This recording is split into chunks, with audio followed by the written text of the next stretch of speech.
Hello बच्चों।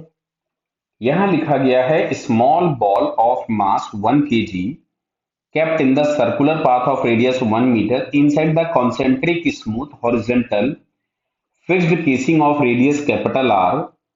Angular speed of the ball is 1 radian per second.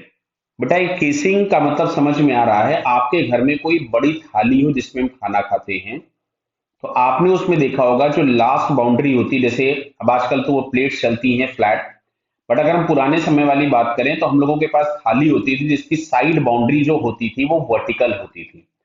तो जो उस प्लेट की रेडियस है दैट इज कैपिटल आर, उसके अंदर हम लोग स्मॉल आर रेडियस में किसी एक पार्टिकल को सर्कल पे घुमा रहे हैं with the help of string, जिसका एंगुलर स्पीड दिया हुआ है 1 रेडियन पर सेकेंड। अब इसमें लिखा है at a certain moment the string which kept the ball in the circular path breaks and the ball goes tangentially to the wall of rigid casing and bounce off elastically and hits the casing and bounce off clear है। तो ये बार बार process चलेगा। this way the ball traces a regular hexagon, consider all collisions to be elastic। Collision अगर elastic हो रहे हैं तो किसी तरह का कोई भी एनर्जी में लॉस नहीं होगा। तो जो काइनेटिक एनर्जी या जो टोटल एनर्जी होगी बिफोर कोलिजन और आफ्टर कोलिजन वो हमेशा सेम रहने वाली है। तो अब क्वेश्चन में आपसे ये पूछा गया है कि which of the following quantities of the ball remains constant before and after collision. Clear. तो देखो ध्यान से यहाँ पे अगर हम लोग बनाएं, जैसे अगर हम लोग रेगुलर हेक्सागन बनाने की कोशिश करें, ध्यान से देखना। जैसे ये हम लोगों के पास बड़ा वाला सर्कल हो गया जिसकी रेडियस कैपिटल आर दी गई है आपको क्वेश्चन में, और इसके अंदर अगर हम कोई भी एक हेक्सागन बनाते हैं तो मान लो यहाँ पे पार्टिकल इस पोजीशन पे हिट किया था और ये इधर गया, ऐसा। क्लियर है। उसके बाद वो यहाँ कहीं गया होगा, उसके बाद हम लोगों ने बोला कि साहब वो यहाँ कहीं गया होगा, उसके बाद वो यहाँ कहीं गया मान लीजिए सॉरी, ठीक है, फिर ये यहाँ कहीं गया होगा, और ये इस तरह से हम लोगों को दिख रहा है कि एक हेक्सागन कंप्लीट हो गया। ठीक।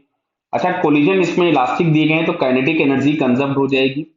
अच्छा, जितने भी इंपल्स एक्ट होंगे सारे के सारे इंपल्स पास कहां से होंगे? इसके सेंटर से। बेटा क्लियर हो रहा है? जितने भी इंपल्स होंगे सारे सेंटर से पास होंगे। क्यों? क्योंकि इंपल्स हमेशा जो होता है वो जो कॉमन टेंजेंट होती है, क्योंकि स्मूथ दिया है, कॉमन टेंजेंट जो होगी उसके परपेंडिकुलर होगा। तो ये हम लोगों के पास होगा लाइन ऑफ इंपल्स जो कि पास होगा सेंटर से। तो अगर ये सेंटर से पास यहां से हो रहा है तो इसका कोई भी टॉर्क नहीं होगा। टॉर्क अगर नहीं होगा तो एंगुलर मोमेंटम क्या होगा? कंजर्व रहेगा। तो इसमें हम लोगों के पास काइनेटिक एनर्जी और angular momentum about the centre जो मिलेगा वो कंजर्व हो जाएगा। क्लियर।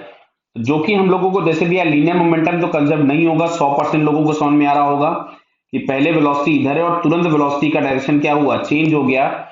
काइनेटिक एनर्जी और angular momentum about the centre is conserved. Clear, ये बात बिल्कुल सही है। नेक्स्ट लिखा है velocity and angular momentum about the centre of circle and kinetic energy. फिर से देखो इन्होंने वेलोसिटी देके गड़बड़ कर दिया, अदरवाइज कंजर्व्ड हो जाता। तो फिलहाल यहां से हमको दिख रहा है second option, it second answer is correct. Clear बेटा? Okay, all the best.